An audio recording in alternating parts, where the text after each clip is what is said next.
Good evening. This is Akashvani and I am Nishit Kumar with the news at 9.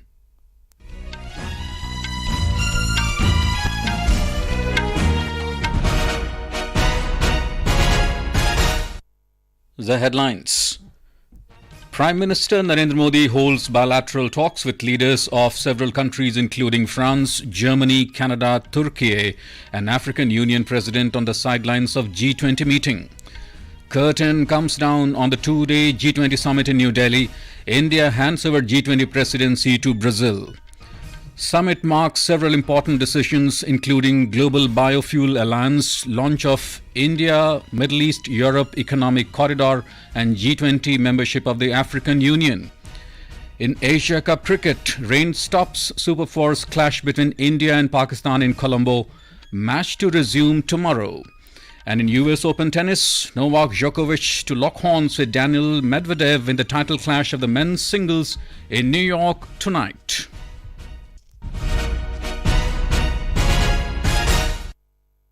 And now the news in detail.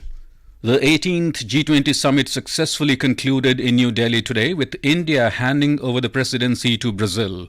In the closing ceremony, Prime Minister Narendra Modi handed over the ceremonial gavel to President of Brazil Luiz Inácio Lula da Silva.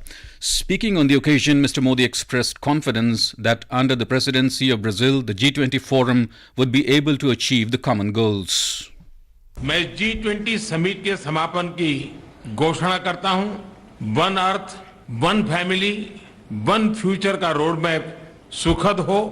स्वस्ति अस्तु विश्वस्य, यानी संपूर्ण विश्व में आशा और शांति का संचार हो। 140 करोड़ भारतीयों की इसी मंगल कामना के साथ आप सभी का बहुत बहुत धन्यवाद। The Prime Minister also proposed a virtual session of the G20 forum at the end of November to review the progress of the agenda decided in this summit. जैसा आप सब जानते हैं, भारत के पास नवंबर तक G20 प्रेसिडेंसी की भी जिम्मेदारी है। इन 2 दिनों में आप सभी ने अनेक बातें यहां रखी हैं, सुझाव दिए हैं, बहुत सारे प्रस्ताव रखे हैं।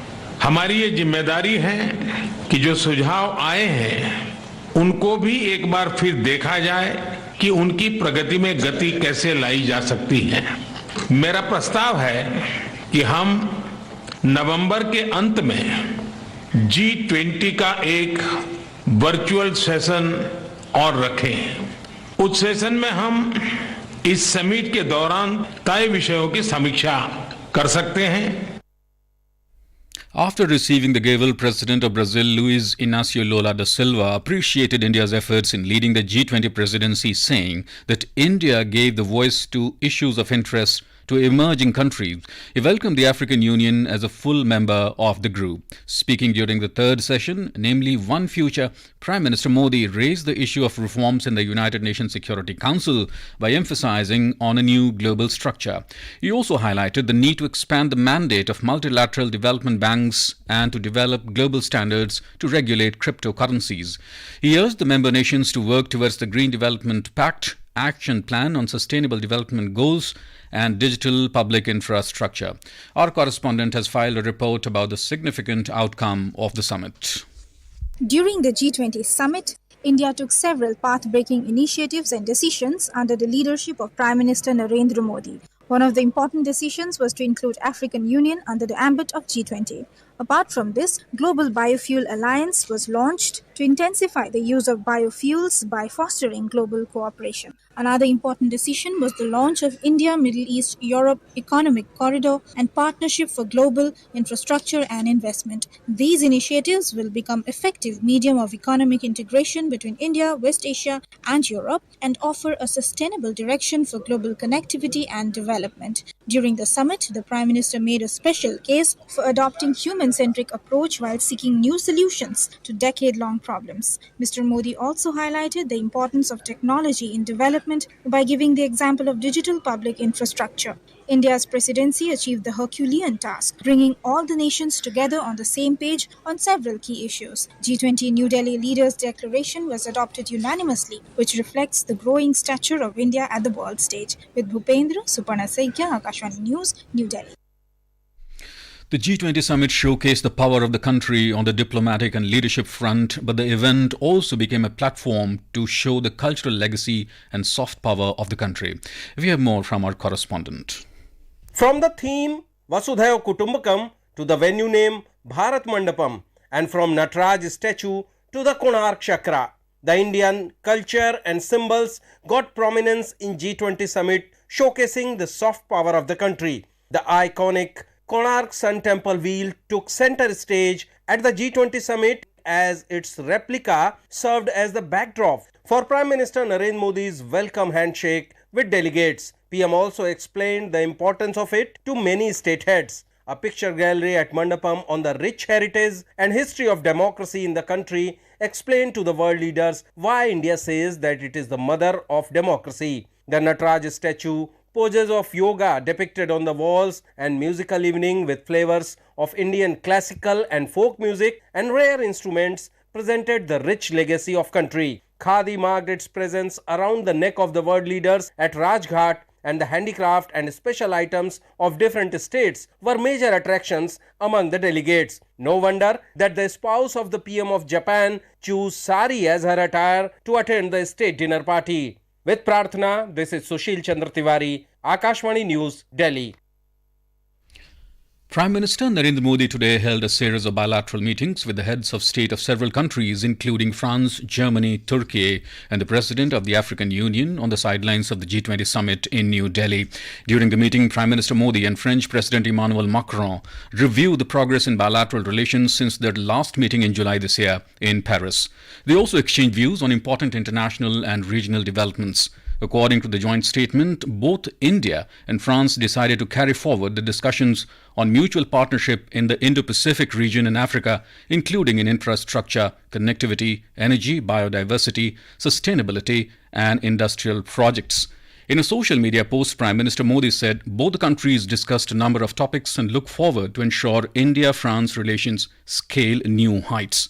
Speaking to media at the International Media Centre in the national capital, French President Macron said G20 summit has sent across the message of unity. He added that India and France will further deepen defence cooperation. He said both India and France support deep reforms of international institutions to reflect the current reality of the world. Prime Minister Modi also held a meeting with Türkiye President Recep Tayyip Erdogan. Later, talking to media, the Türkiye President said India conducted the G20 successfully on the theme of One Earth, One Family, One Future. On the expansion of United Nations Security Council, Mr. Erdogan said the rotational system should be adopted to give chance to every member country. He supported India's candidacy as a permanent member in the UNSC. During the meeting with the President of the African Union and Comoros, Azali Assoumani, Prime Minister Modi congratulated him on the African Union becoming a permanent member of the G20. Both the leaders also talked about advancing India-Comoros ties in sectors like trade, investments, and maritime cooperation. Prime Minister Modi also held bilateral talks with Canadian Prime Minister Justin Trudeau. Both the leaders discussed the full range of India-Canada ties across different sectors. Later, addressing a press conference, the Canadian minister said that India is an extraordinarily important economy in the world and an important partner of Canada. During bilateral talks with German Chancellor Olaf Scholz, Prime Minister Modi thanked him for enriching the G20 summit with his views, saying India and Germany can continue working together in clean energy innovation and towards making Earth a better planet. Prime Minister Modi also met President of South Korea Yoon Suk Yeol on the sidelines of the G20 summit. New Delhi summit has been hailed widely as a resounding success. Vice President Jagdeep Dhankar congratulated Bharat and the visionary leadership behind the successful G20 summit. In a social media post, Mr. Dhankar expressed confidence over the G20 New Delhi leaders' declaration and said it sets the roadmap for global cooperation. BJP National President JP Nadda also congratulated Prime Minister on the country's successful G20 presidency. Confederation of Indian Industry greeted Prime Minister on achieving strategic and wide-ranging global outcomes through the G20 dialogue. Information and Broadcasting Secretary Apurva Chandra today said Akashwani News and Doordarshan have done a commendable job in the coverage of the G20 summit.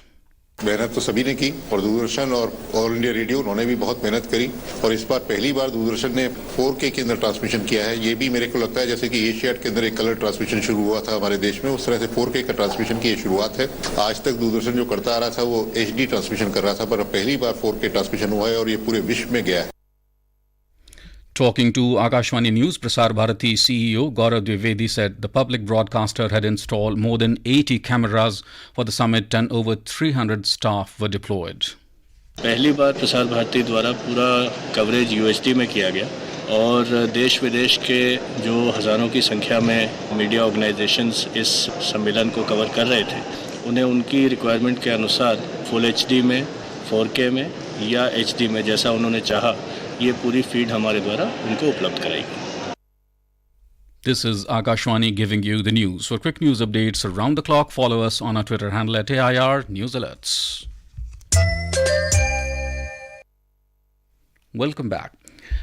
India's first solar mission, Aditya L1, has successfully performed the third Earth-bound maneuver. Indian Space Research Organisation said the maneuver was performed successfully from ISRO Telemetry Tracking and Command Network in Bengaluru. The next maneuver is scheduled for 15th of September around 2 a.m. Indian Standard Time.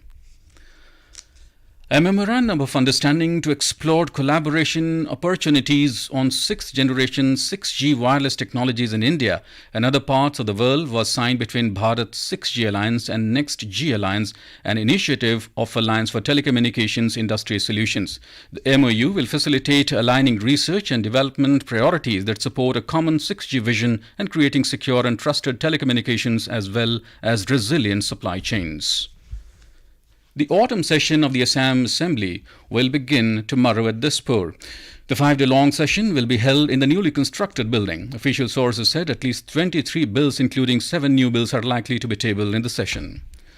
The monsoon session of the Nagaland Assembly will commence tomorrow. The session will witness discussions on matters of urgent public importance. Discussion on Uniform Civil Code, Forest Conservation Amendment Act 2023, and urban local bodies elections is also expected to be taken up. In Maharashtra, 3 Naxalites were arrested from 2 different locations by the Special Operation Team of Gadchiroli Police. According to police, all 3 were involved in various violent activities and a reward of 2 lakh rupees each was announced on them. And on to sports. In Asia Cup cricket, the Super Fours clash between India and Pakistan was called off for today due to rain in Colombo. Men in blue were at 147 for the loss of 2 wickets in 24.1 overs with Virat Kohli and KL Rahul on the crease at R. Premadasa Stadium when rain halted the play this evening. Pakistan had won the toss and opted to bowl. The match will resume tomorrow on the reserve day from 24.1 overs at 3 p.m. Indian Standard Time. It will be a full 50-over game tomorrow if there are no further delays due to rain. This is the third fixture of the Super 4 matches in the tournament. And in US Open tennis, second seed Novak Djokovic of Serbia will take on the third seed Daniil Medvedev of Russia in the title clash of the men's singles at the Arthur Ashe Stadium in New York later tonight. The match is scheduled to start at 1:30 a.m. Indian Standard Time. In the women's doubles, 16 seed New Zealand-Canadian combination of Erin Rotliff and Gabriela Dabrowski will be up against 12 seed German-Russian duo of Laura Siegemund and Vera Zvonareva in the final tonight. American teenage sensation Coco Gauff clinched her maiden women's singles title, defeating Arina Sabalenka in the final this morning. In the mixed doubles, Anna Danilina of Kazakhstan and her partner Harry Heliovara from Finland won the title. And now, before we end the bulletin, the headlines once again. Prime Minister Narendra Modi holds bilateral talks with leaders of several countries including France, Germany, Canada, Türkiye and African Union President on the sidelines of G20 meeting. Curtain comes down on the 2-day G20 summit in New Delhi. India hands over G20 Presidency to Brazil. Summit marks several important decisions including Global Biofuel Alliance, launch of India, Middle East, Europe Economic Corridor and G20 membership of African Union. In Asia Cup cricket, rain stops Super Fours clash between India and Pakistan in Colombo. Match to resume tomorrow. And in US Open tennis, Novak Djokovic to lock horns with Daniil Medvedev in the title clash of men's singles in New York tonight. And that's all in the news at 9. Good night.